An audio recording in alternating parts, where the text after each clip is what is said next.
A crise política se arrastava desde a renúncia de Jânio Quadros em 1961.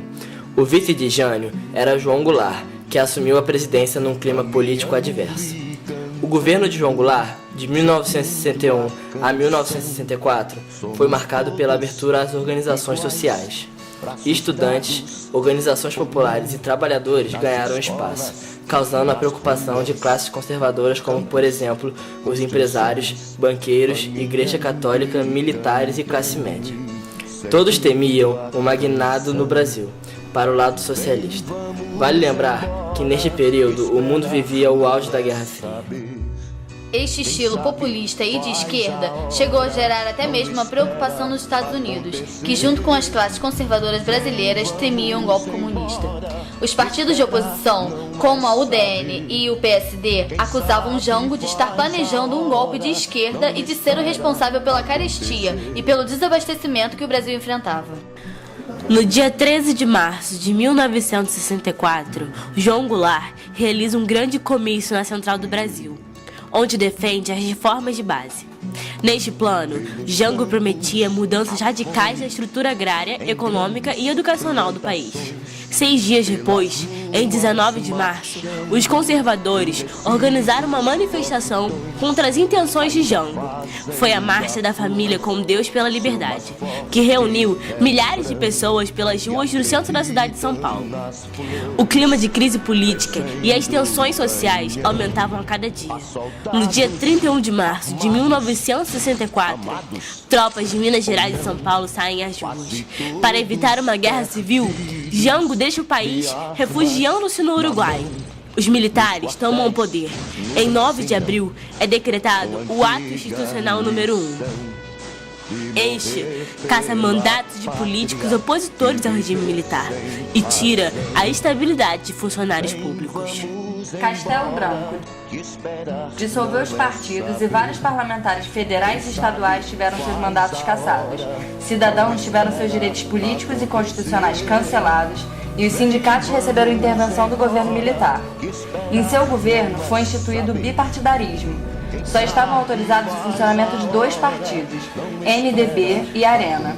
Enquanto o primeiro era de oposição, de certa forma controlada, o segundo representava os militares. Governo Costa e Silva.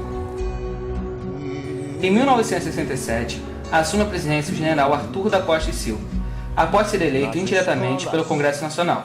Seu governo é marcado por protestos e manifestações sociais. A oposição ao regime militar cresce no país. A UNE organiza, no Rio de Janeiro, a passeata dos 100 mil. Em Contagem e Osasco, greves de operários paralisaram fábricas em protestos ao regime militar. A guerrilha urbana começa a se organizar, formadas por jovens idealistas de esquerda, assaltam bancos e sequestram embaixadores para obterem fundos para o movimento de oposição armada. Governo da Junta Militar. Doente, Costa e Silva foi substituído por uma junta militar formada pelos ministros Aurélio de Lira Tavares, Augusto Rademacher e Márcio de Souza e Mello. Em 18 de setembro, o governo decreta a Lei de Segurança Nacional. Esta lei decretava o exílio e a pena de morte em casos de guerra psicológica adversa, ou revolucionária, ou subversiva. No final de 1969, o líder da ALN, Carlos Marighella, foi morto pelas forças de repressão em São Paulo. Governo Médici. Seu governo é considerado o mais duro e repressivo do período, conhecido como Anos de Chumbo. A repressão à luta armada cresce e uma severa política de censura é colocada em execução.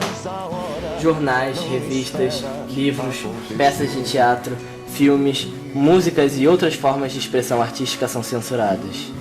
Muitos professores, políticos, músicos, artistas e escritores são investigados, presos, torturados ou exilados do país. O milagre econômico. Na área econômica, o país crescia rapidamente. O PIB brasileiro crescia a uma taxa de quase 12% ao ano, enquanto a inflação beirava os 18%.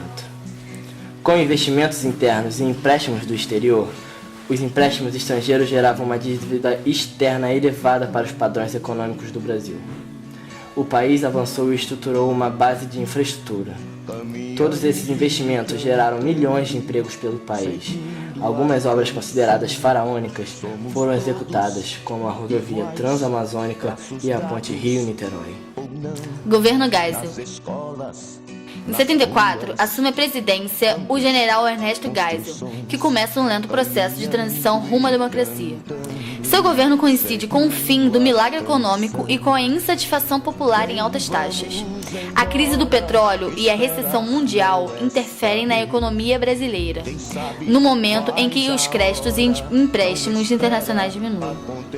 Os militares de linha dura, não contentes com os caminhos do governo Geisel, começam a promover ataques clandestinos aos membros da esquerda. Como exemplos, em 75, o jornalista Vladimir e, em janeiro de 76, o operário Manuel Fiel Filho. Em 78, Geisel acaba com a AI-5, restaura o habeas corpus e abre caminho para a volta da democracia no Brasil. Governo Figueiredo. A vitória do MDB nas eleições de 1978 começa a acelerar o processo de redemocratização. O general João Batista Figueiredo decreta a lei de anistia, concedendo o direito de retorno ao Brasil para os políticos, artistas e demais brasileiros exilados ou condenados por crimes políticos. Os militares de linha dura continuam com repressão clandestina. Em 1979, o governo aprova a lei que restabelece o pluripartidarismo. Os partidos voltam a funcionar dentro da normalidade. A Arena muda o nome para ser PDS, enquanto o MDB passa a ser PMDB. Outros partidos são criados, como o PT e o PDT. A redemocratização e a campanha pelas diretas já. Nos últimos anos do governo militar, o Brasil apresenta vários problemas. A inflação é alta e a recessão também. Enquanto isso, a oposição ganha terreno com o surgimento de novos partidos e com o fortalecimento dos sindicatos. Em 84, políticos de oposição, artistas, jogadores de futebol e milhões de brasileiros participam do movimento das diretas já. O movimento era favorável e a aprovação da emenda Dante de Oliveira, que garantia eleições diretas para o presidente naquele ano. Para a decepção do povo, a emenda não foi aprovada pela Câmara dos Deputados.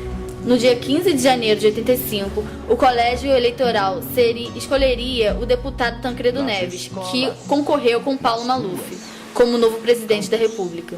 Ele fazia parte da Aliança Democrática, que o grupo de oposição formado pelo PMDB e pela Frente Liberal. Era o fim do regime militar. Porém, Tancredo Neves fica doente antes de assumir e acaba falecendo. Assume o vice-presidente José Sarney. Em 88, é aprovada uma nova Constituição para o Brasil. A Constituição de 88 apagou os rastros da ditadura militar e estabeleceu princípios democráticos no país. Em 89, a sociedade votou pela primeira vez após o fim do regime militar, elegendo como presidente Fernando Collor de Mello. Aprendendo e ensinando uma nova lição. Vem, vamos embora, que esperar não é saber. Quem sabe faz a hora.